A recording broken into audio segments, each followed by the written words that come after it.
Welcome to your morning Intel briefing. I am absolutely unqualified to do the briefing, so I brought my friend Jacob Karspo, former Danish intelligence officer, member of the UN Security Council, waiting on Lev Parnas to join us as well. Just sent him an invite. But welcome. Come on in. Come on in. We've got lots to talk about because um, well, a lot happens under the umbrella of intelligence. A lot is going on when it comes to shadow diplomacy. We've got a 28-point peace plan that Vladimir Zelensky firmly ripped up and threw in the garbage yesterday, which was incredible. We've got a really intriguing story around Greenland, Canada, the U.S. ambassador to Greenland and his history, what he's all about. And here he goes. There Hey, he is. There he is. Lev hey guys. Parnas, my friend. Hey, Lev.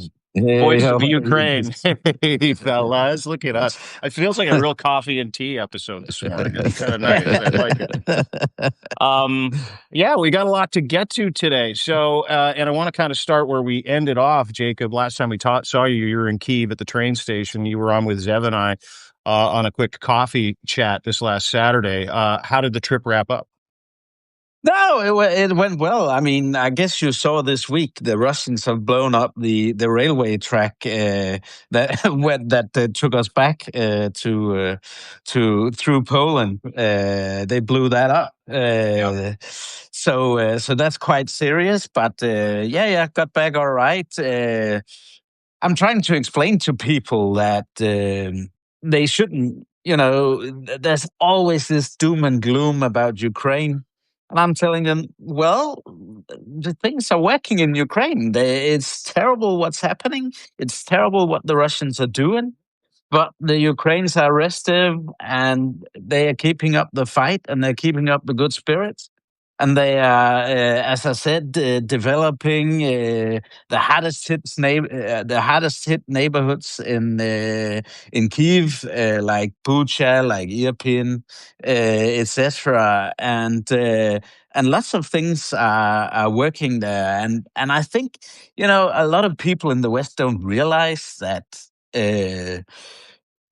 People are living their lives as much as they can. The Russians are trying to make their ugly scorched earth tactics, but the Ukrainians are in there and they wanna they want their country, and they're not going to give up. And this whole idea that somehow they should wave the white flag and all that nonsense, and also talking about that 28-point plan of sorts. I refuse to call it a peace plan. Yeah, no, it's unconditional surrender. Have you read it? Have you guys read it, Zev? Sorry, Lev. Jacob, have you read the peace plan? Yeah. I didn't read the whole peace plan, but I mean, I've seen bits and pieces of it. I mean, Yeah. I actually just got a statement from Zelensky. He just came out and just literally Yeah. just gave remarks to it. If you want me to read it to you. Please. So Zelensky says Ukraine is entering one of the hardest periods in its history with the harsh winter, the risk of losing a key ally, and the pressure to accept outside proposals built around the 28 points that threaten national dignity.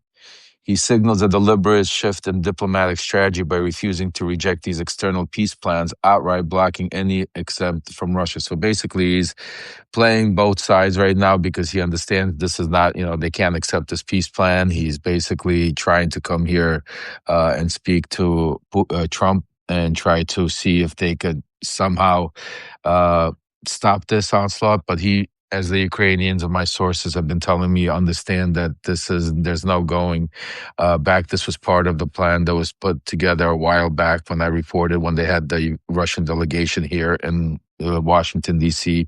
This was a drag-out plan. And then this all came to a head in this October when Kirill Dmitriev was down here meeting with Steve Witkoff and Jared Kushner.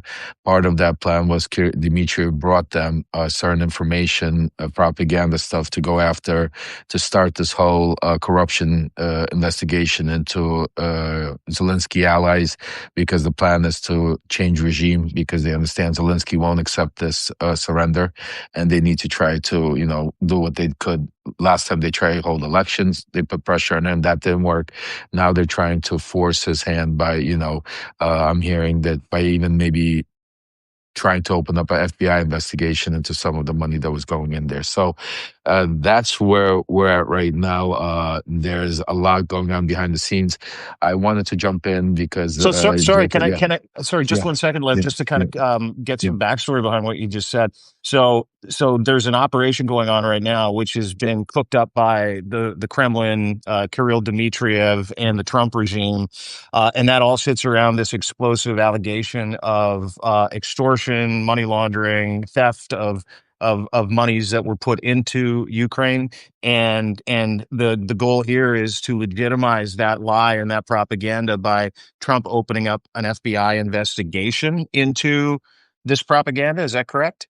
That's a threat that's going to be levied onto Zelensky. Also, I've been hearing from the generals. There's American generals now in Ukraine, and some of the threats they've been saying is that, if Zelensky doesn't accept this 28-point plan, that they're going to cut off all intelligence service, sharing intelligence and all kind. So these are threats now. Yeah, these are threats that are being now implemented to put pressure on Zelensky to either accept or walk away, because as Trump offered him previously about 2 months ago, when I reported that, he told him, if you leave, you could basically retire here in Hollywood and make your movies, and we'll give you a free pass and your people a free pass. Similar to what the negotiations Maduro. were with Maduro. Exactly. Yeah. You were involved in that too. Like, you were the point guy for that. So you know how this shit works, right? Like, you give someone the promise of a free life and some fucking Cubs tickets, and they're like, Correct. sold.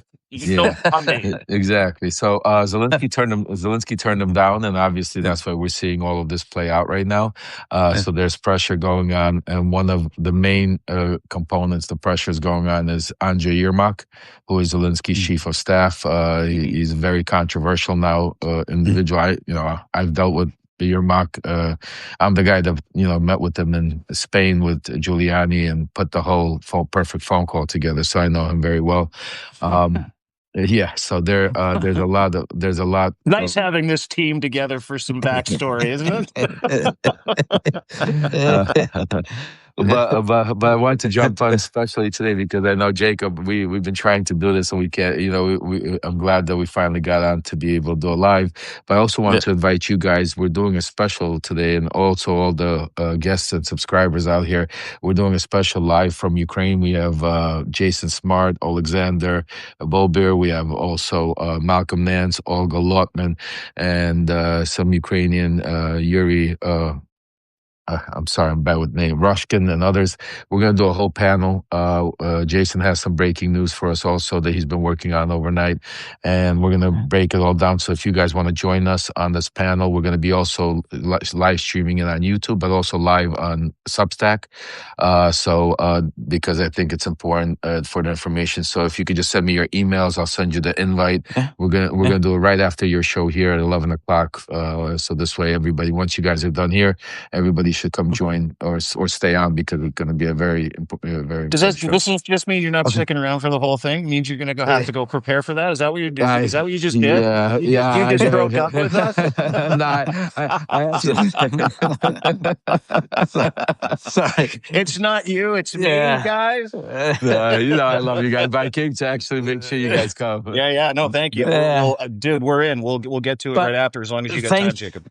Thanks a lot, Lev. I would really like, but I have to leave around about 5 local time, so that's 11 o'clock your time, because my son is playing in the soccer league here in Denmark. And I have to leave for the stadium.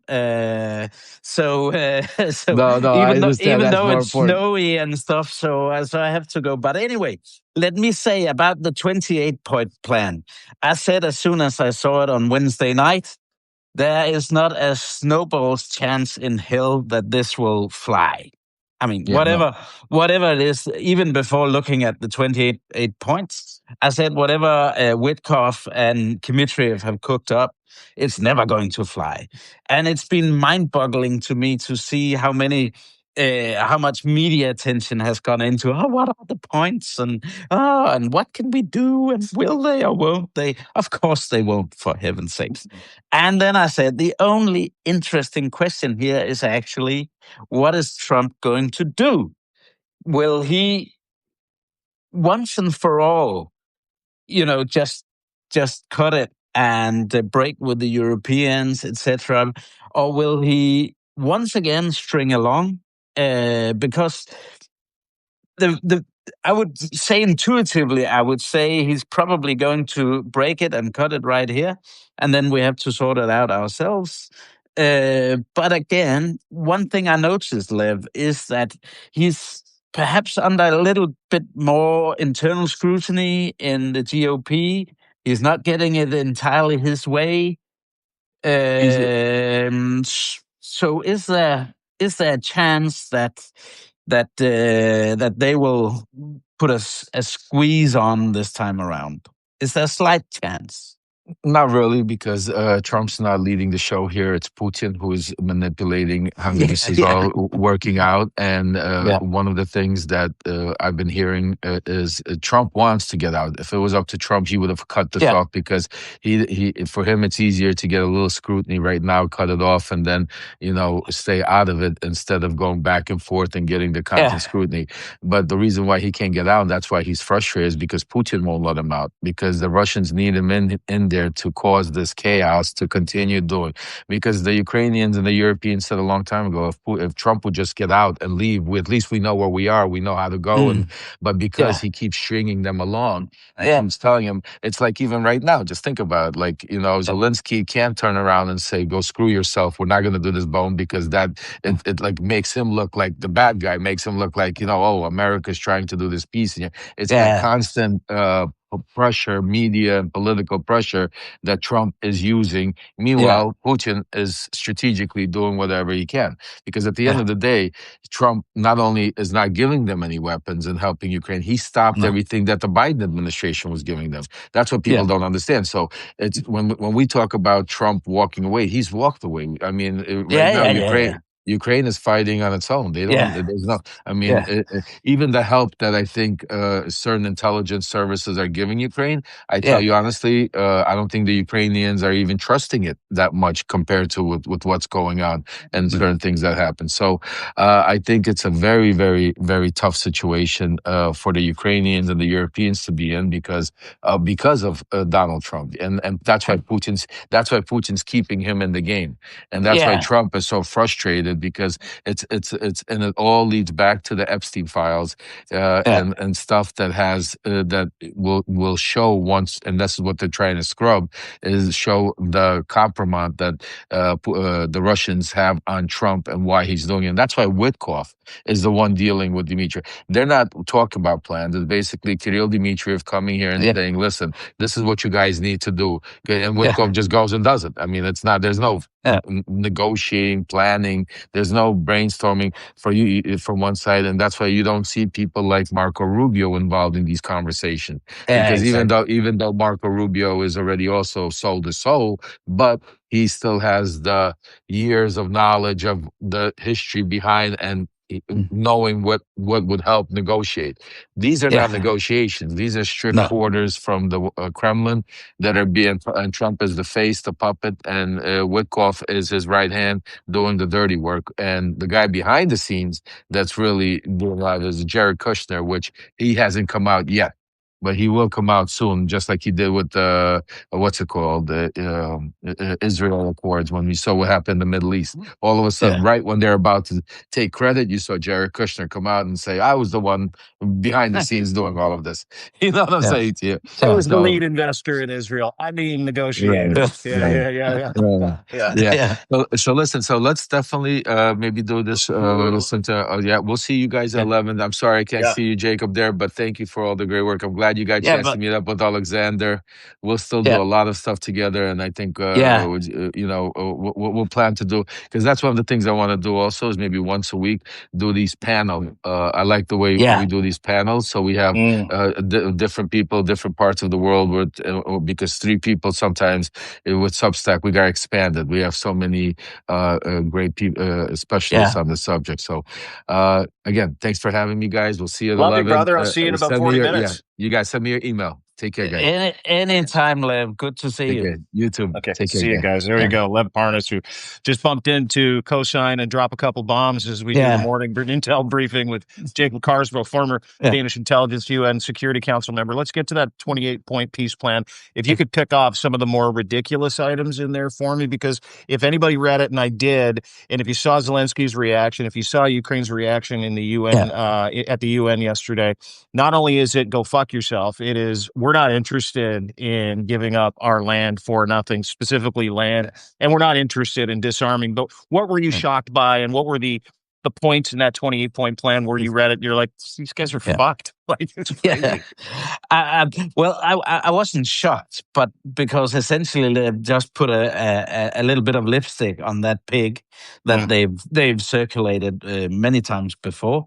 And again, Ukraine surrendering land that Russia hasn't even occupied, and just handing them the rest of the Donetsk province and having their army. This is just, what planet are you on? And it's just, whenever you see, as also Lev has said a number of times, and I've said a number of times, whenever Kirill Dmitriev and Steve Witkoff gets together, it's always going to be a headache, whatever comes out of it. And indeed it was this time around. But that whole idea of surrendering land that Russia isn't occupying, and having the size of the army and some hollow security guarantees, and I make the what do you call it, the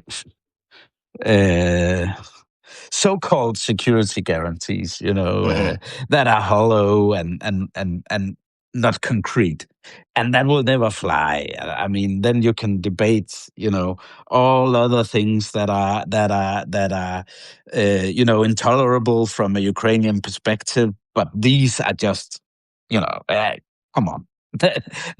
No Ukrainian president would ever be able to do that. Well, and this Ukrainian president's a little bit different too. He's kind of proactive. He's not always on the defense. I mean, he's absolutely trying to keep America in the fight. And I think slowly now coming to the realization that we should probably just break up. I mean, there's no point in us doing this, because all you're doing is preventing us from putting all of our effort with our EU partners into this war. And as Lev was saying, from the Russian perspective, it's about having Trump in there to muddy the waters. And that's also one thing that I'm saying to the Europeans.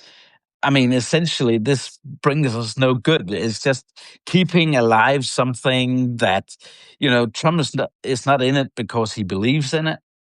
And I keep on repeating to people, haven't you noticed that when Trump says NATO, he says they? I've heard Trump says they about NATO repeatedly. And then people say, but Trump can't take the US out of NATO. No, that doesn't matter, because with him being in NATO and not believing in NATO is actually a worse situation. But does he not believe in NATO, or is he told not to believe in NATO and to muddy the waters with NATO and the UN as well? Yeah, well, he can't pull the US out of NATO. So that's his first thing. Constitutionally, he can't. It will take a 75% majority in Congress. So he can't do that. But again, NATO is only as good as the political will. And when he says NATO, he signals to Putin, I don't give a shit about the Estonian border or the Latvian border or whatever. You can provoke as much as you like. It's up to the Europeans to handle it anyway. So as I've said repeatedly, you may know that once upon a time, General de Gaulle, the French general, he developed the French nuclear deterrent. He said, because I don't believe JFK will surrender or will sacrifice New York for Paris. Meaning, if there's a nuclear war, we need our own deterrent because I don't believe the Americans have got the political will to use their nuclear weapons. It's And kind of always. that's Sorry, go why ahead. I'm saying. That's why I'm saying now. People need to realize there's no chance at all that Trump will surrender or will sacrifice Mar-a-Lago for Tallinn in Estonia. Yeah. Imagine something happens in Tallinn, and we ask Trump to back it up. He'll say, "Well, give us the bird," Yeah, or he'll say, "Well, yeah, we can, but you're gonna have to give us a bunch Yeah, of money, and yeah, half of it has to go into my crypto account." Everybody, yeah, that's what. exactly, exactly, I exactly. want to talk about that because the instability of Trump in Ukraine has literally led to hundreds of thousands of deaths. Right, like it has led to the prolonging of the genocide of the people of Ukraine. And has led to the death of hundreds of thousands of Russians over the past injuries. Russians, if you've seen some of the Yeah, numbers, Ukraine is grinding these guys out. yeah, But I want to talk about that instability because we're seeing everybody turn away from him and not take him seriously anymore. And I think there's a real tenor and a real note. And from a Canadian perspective, with the European attachment, we've seen some really incredible deal making on behalf of Mark Carney, the government of yeah, Canada, and the country of Sweden and their military yeah, industrial complex, where we're getting ready to make an announcement. The rumors are true. We had the king and queen of Sweden here. I didn't even know they had a king and queen. I'm like, oh my God. It's like yeah, yeah, they've yeah, never been here before. And they brought 30, and I'm telling you, they brought 30 defense partners, yeah, businesses from Saab and many other businesses that yeah, that compete with the world's best in a country of 10 million people in Sweden yeah, to announce the exploration of building the Gripen fighters here in Canada that would yeah, add 10,000 jobs to our economy. yeah, And the Swedish prime minister, the deputy prime minister, was like, "Hey, listen, we're not going to bully anybody into doing business with us, but we only want to do business with stable partners," and intimated the United States is no longer a stable partner. Since then, we've been threatened by the U.S. ambassador, Pete Hoekstra, to yeah, buy some F-35s or else. That's not happening. We're going to do this deal on top of a $21 billion integrated Northern Security Wall package where Sweden and yeah, Canada are going to be best military friends to protect yeah, the Arctic. And I wanted to get your opinion on that as your Danish intelligence, not just yeah, from an intelligence perspective, a military perspective, yeah, and not only what that means for our countries, and if the Danes are going to come in on it with mm, us, let's go. yeah. What cages that shakes in the United States and the U.S. Military industrial complex? Yeah, well, that's a really, really good initiative, first of all. And I would hope the Danes would be in on it. The only reason I suspect we're not is because we already have procured F-35s, and our Air Force is simply not big enough for us to have two different platforms. Mhm. We would be wasting a lot of money. So that's why our government is saying, okay, we are already tied to that. It's a bigger risk for us to start to, deviate from that. It'll be very expensive. So I think it's that's why Denmark is not in on it. But on the other hand, it is a pattern that we're seeing throughout Europe. Our main problem in Europe is our defense industrial base isn't big enough, Mhm. and that's being built. But the interesting thing, and the really, really promising thing, is that guess who has a fantastic defense industrial base? Ukraine. Now, guess who has the willingness to fight and is never going to roll over, no matter how many million soldiers the Russians will throw at them? The Ukrainians. They're not going to roll over. They'll keep fighting. And not many European countries actually realize that our security here in Europe, along with Canada, will depend on Ukraine in the future. Mm. I was in Ukraine in May 2024 when Biden was still president. And that was when the Ukrainians still hoped we want to be in NATO, etc., etc. And I understand they're talking about that, and I understand that objective. But I said to them already then, okay, it's not going to happen, guys. I would advise you not to dream too much about that, because why? Biden doesn't have the political will. He doesn't have the guts. Mhm. And if Trump wins the election, he won't. And Trump has won the election, and he's not going to do it. So when will there ever be a U.S. administration that would allow Ukraine into NATO? So essentially, it's about the Europeans and Canada building a defense structure where we include the Ukrainians, because they're reliable. They are reliable defense partners, and they are willing, and they are hard ass, I tell you. So we need them. Well, and it's not just that they kind of have the Cole's notes on how to fight Russians, right? Their technology, due to desperation and being alone, leads the world when it comes to drone technology. They've got the second biggest army in all of fucking Europe right now as well, right? Yeah. And they're changing And the battle warfare with hardened their army, yeah. not least. Yeah, So, I mean, like, sorry, go ahead. So they're super important. We need them as our allies because they have the will to defend. Donald Trump doesn't have the will to defend, and he's the commander in chief. So from a Putin perspective, just to go back to Lev's point, he also needs Donald Trump to muddy the waters in terms of NATO. Sort of like that girlfriend that just kind of keeps hanging around, and you can't really commit to the new girlfriend. And she's like, I don't know if I want to let her go. That was a lot of fun. There could be something there still. And then you're like, but that's the thing, is that, like, we don't understand the nature of the Ukrainian people. We don't understand that kind of commitment. We don't understand that. And a lot of people out West, they're told a very, very different story. This hasn't just been going on for the past 3 years. The Ukrainian people have started a fucking revolution almost 20 years ago.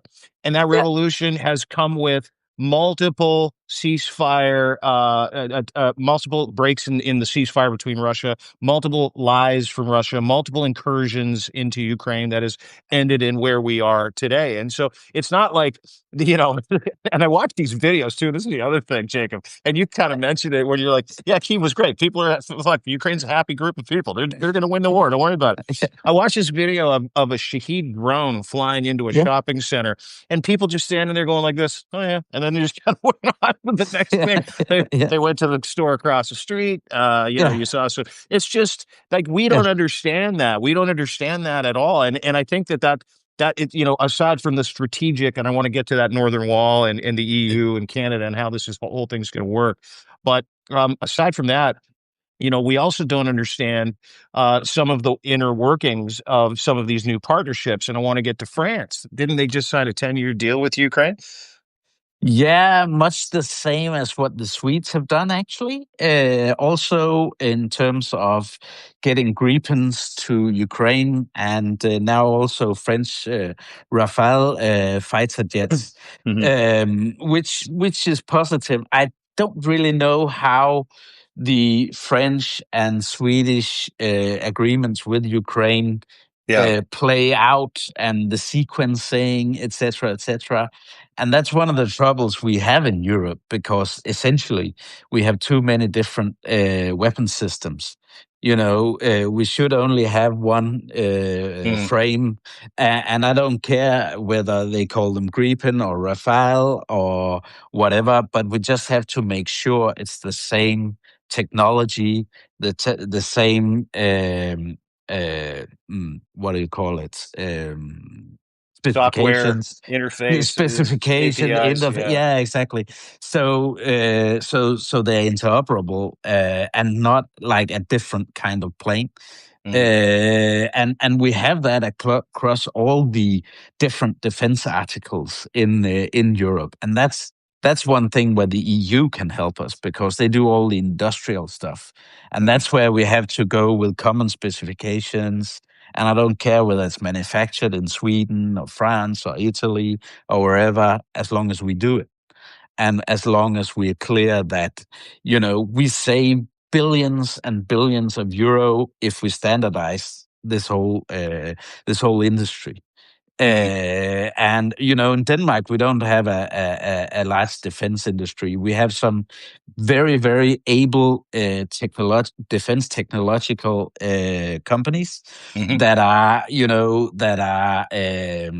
suppliers to some of the larger constructs. And there's always a lot of bitching in Europe about then the French get that contract, and then the Swedes get that contract, and all that bullshit. Because we just have to make sure that the defense industries are integrated in Europe, and can you talk about that? Can you talk about that integrated defense industry in Europe and how this seemingly looks like it is going to work with Canada's involvement in the rearm EU bloc a little bit? Because we're very proud people, and we're really happy that we're going to have a military and economic and trade revolution here, and we're also really happy not to be doing business with the fucking Mad King. So talk a little bit about that from a meta perspective. What does it look like if you're going to wave a wand and go, this is how the strategic partnerships with all these EU countries rearm EU and Canada is going to work? Yeah, I mean, the road is being built. It's going way too slow, and indeed, a lot of what's happening in Brussels is going way too slow for my liking. I'm a defense intelligence guy, so I just want to say, okay, get going right now. But it's bureaucracy. So, but anyway, they have within the commission a defense commissioner now. He's an able guy. There's been a lot of nonsense going on about the funding, etc., etc. But little by little, these barriers have been broken down, and it's really, really important that Canada and the UK are coming along, and the Norwegians, and actually they are on board on this. But the main obstacle for me really is the next phase about having a command structure that doesn't rely on the Mad King, and also being able to, because the command structure is us being able to fight together, and we can't really do that without the Americans. So that's a super big challenge. Why not? Well, because the command structure is led by the Americans. And coincidentally, on Wednesday, amidst all this stuff that was going on with Witkoff and Dmitriev, the U.S. NATO ambassador was at a security conference in Berlin. And he said, hey, by the way, we want the German to take over as SACEUR, the Supreme Allied Commander in Europe. And that came like out of the blue. I'm not shocked because I follow the insanity that's going on with Trump and Pete Hegseth and all that stuff. But I mean, still that a U.S. NATO ambassador would stand at a security conference in Berlin, an open forum, and just, say something like that. Now, the big thing is if Trump wants to put pressure on the Europeans to entertain this whole 28-point plan, and holding the U.S. participation in NATO for ransom. That's the troubling thing for the Europeans, because then the U.S. nuclear deterrent goes if Trump says, well, we don't want to lead the command structure anymore, and then start pulling back, because there's the defense posture review, etc., etc. How deep will they cut the presence in Europe? And then the European governments start feeling vulnerable. So but again, Putin wants Trump to muddy the waters. I take that analysis. I think that's quite a good one to have in mind. So there'll probably be some wishy-washy, and then little cuts here and there, but essentially it means, because Trump doesn't believe that in defending Europe. Well, I wonder if it's part of it, and I want to get to Greenland in just a second, because that's a fucking fascinating story when it comes to another tie to Donald Trump. But I wonder if part of that is, according to Lev, who's got, as you know, fairly decent sources, is there's a quid pro quo that isn't coming fast enough for Trump, right? There's a deal between Putin and Trump. Like there was a deal between, Xi and Trump. Like there's a deal between all the people that he's attracted to, which is like, hey, we'll do that, you do this. And so I don't know if it's a matter of will for Donald Trump, in as much as it's a matter of he's a fucking puppet. And he's waiting to get his at this point, and it ain't coming fast enough because of the will of the Ukrainian people. Yeah. That's right. But then again, as I said, when Liv was still on, there's more of a tendency that some of the Republicans are speaking out now. Over the last week, there've been setbacks in that, in his whole grip on the party. So I mean, what will that mean if Trump, starts to really pull these plugs? That's we shall see. You know what? And that was a great assessment from you, because he is absolutely at his weakest. We have never seen this before. He's on the defense now. You had a couple of near unanimous votes to release the Epstein file, which all trails lead back to Jeffrey Epstein, and some of the email dumps that we've seen recently. A lot of that information goes from Jeffrey Epstein to an intermediary like the former prime minister of Norway, over to Lavrov's assistant, or fucking Steve Bannon and his 12 shirts and his 15 pens and his liver spotted face, information that he gives to Putin, right? Like, and as I wrote to you, Valerie fucking Churkin, could you believe that? The now deceased ambassador. I just wrote you that text message, and I heard you quoted it on you Coffee and Tea chat on Coffee and Tea. Well, it's true. Like, I mean, that's like the Epstein stuff plays right into how weak he is right now, but it also really expands the narrative of what we don't know, which is the fact that Jeffrey Epstein worked with Victor Churkin to get information to Putin, and you knew Victor Churkin. Did you not serve with him on the UN Security Council? He came on the council, very slick guy, and not that fat, slobby, half vodka drunken type of diplomat, but a very slick guy, probably trained by KGB back in the day. And I also noticed that fact, and I didn't know that the young Valerie Churkin had been present when the U.S. ambassador, the Soviet ambassador, invited Trump to Moscow the first time in 1987. And Churkin was sat right beside them back then. Yeah. When I saw that, I was like, "Oh dear." So Oh I didn't dear. know that when I was on the on the Security Council, because Well, back in the day we could actually work with the Russians. I mean, I had several good lunches with my Russian colleague, because I was working on Kosovo and trying to get that whole thing wrapped up, and also with the Serbs, etc., etc.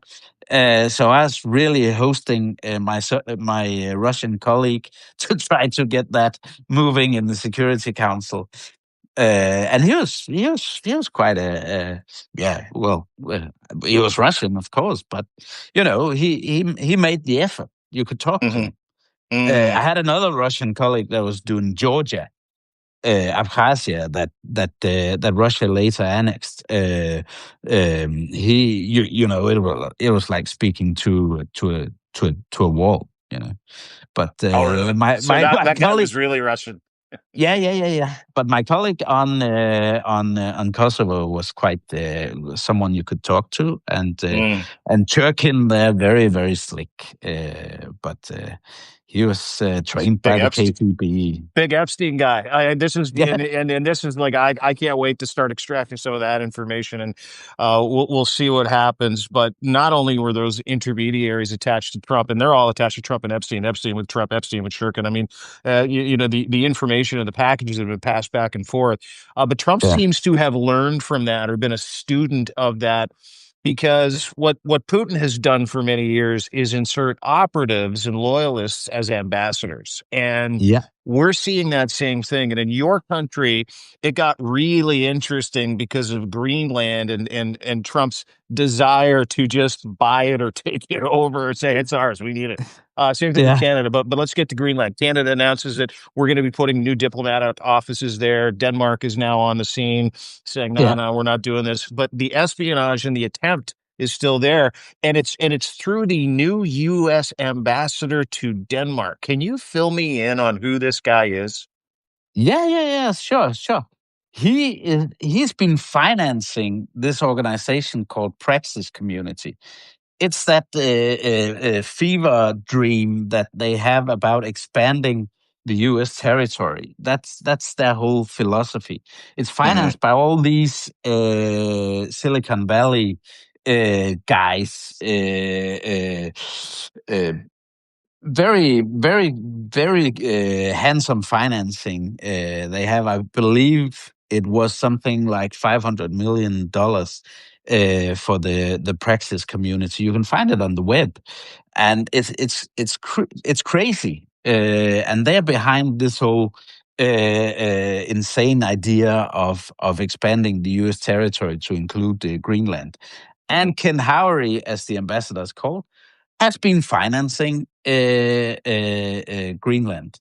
Oh no, Praxis Community.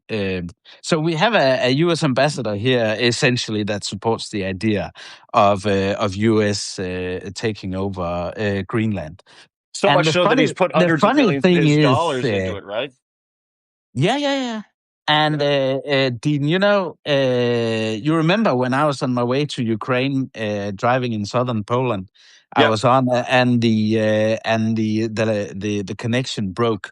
But I was telling you a story about our king, hmm because the day before I left, he had the new ambassador to hand over his credentials. They had the reception. The ambassador was at the palace, etc. And our king used to be a special force soldier. He's done the equivalent of the Navy SEALs, He's a and badass. he's a badass. But you know what he's also done in terms of special force tasks? He's done the dog sleigh patrol in eastern Greenland, northeastern Greenland. These real badasses that are on a dog sleigh for months at a time, only with two guys, and I can't remember how many dogs and a sleigh, and then they plow thousands of kilometers through northeastern Greenland in winter. He's no shrinking So, violet, right? so, I mean, I would have liked to pick his brain as to what he really thought. Now, he's the king. He's a very polite guy, but inside his brain, he must have been, freezing. My God. Well, see, and that's the thing that people don't understand is not just the fact that the king's like a fucking Navy SEAL who'd spent months on a dog sled eating whale blubber going, that's not that bad. In Greenland, of course, people don't, again, what we don't understand is that, not just the espionage factor behind this, right? Where you've got a Yeah. guy who's put hundreds of millions of his dollars, represents Silicon Valley. They want all the rare earth from Greenland, which Donald Trump has promised, apparently, the oligarchs that they can have it. Oh, yeah, you can have it. I'll give you Greenland. It's Yeah. great. Yeah. But what they don't understand is the effort that's going into trying to convince the people of Denmark that this isn't a bad idea. And what we also don't understand is the people of Denmark, and the king of Denmark, the entire military and security apparatus of Denmark going, these guys are fucking insane. We're not going to give them Greenland. Exactly. It's crazy, and it's never gonna happen. And that's why you may have noticed we've had Emmanuel Macron being up there this summer. We've had the French joining exercises up there. The Germans having frigates up there. The French are opening a consulate just to piss So's off Canada. to piss off Trump, which is good. So it's it's a crazy story. But JD Vance mentioned it only this week once again. I believe it was an interview on, was it Fox? Where he repeated all that crazy nonsense. But yeah, and this latest stuff from JD Vance, our media didn't even report it. Because it's just like, whatever, he's a fucking idiot, or because Yeah, I don't really know, but it's quite crazy. But it's a big thing just to explain to people this has not gone away. They're still dreaming about it, and they're still fantasizing that this can happen for them. fantasize all quite you fun. want. Fantasize Yeah, all you yeah. want. Denmark is going to keep Greenland. Greenland will remain Greenland. I can't wait to see the end of Ken Now, Lowry's Dean, career as an a ambassador. really too. Yes. important thing. I have to go to the stadium now. It's a Friday night game, Get out. and we're in the lounge, and there are drinks and stuff. And my wife is out, so I'm there with with a couple of friends. So you're going to see your son as a professional soccer player that plays in the Premier Division in Denmark, and your wife's out of town, and you got lounge passes. So you plan on having a couple of cocktails, and you need to leave now? Is that what you're saying? Yeah, that's basically what I'm saying. I'm a hardcore supporter. Well, I know you are, and you're a big football fan, and your son is a hell of a soccer player, and so you go get out of here and enjoy your Friday night. But dude, I cannot thank you enough for making some sense out of the things that aren't getting talked about enough, which is what is behind this, attempt to turn, Europe and North America and other parts of the world into a multipolar bullshittery run by some of the worst individuals in the world. So thanks for doing this, pal. Have a great time. See you soon, Dean. We'll catch up soon again. You got it, my friend. I'll talk to you soon. Jacob Carswell, everybody. See Give you him a then. follow. Bye. Bye. Give him a follow. He's Danish intelligence, former UN Security Council member.